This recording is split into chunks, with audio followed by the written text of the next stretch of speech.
right, so there are two things that can affect how much electric force you have. The first is distance.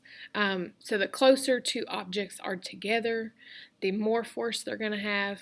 The further away they are, the weaker the force is going to be.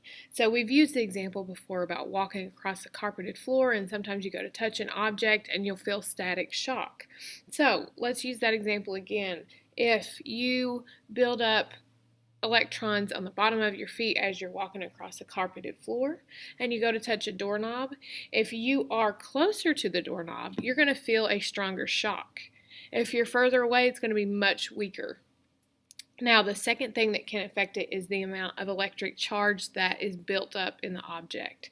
So if I'm barely rubbing my feet across the floor and I only pick up a few electrons, you're going to feel less force whenever you go to touch an object. If you have more electrons on your feet, you've built up more electric charge. Whenever you go to touch the doorknob, it's going to be much greater because you've built up a lot more electrons.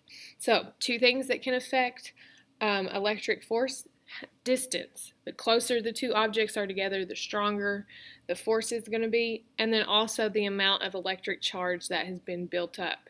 If you've got more charge, you've got more electrons, you're going to have a greater force.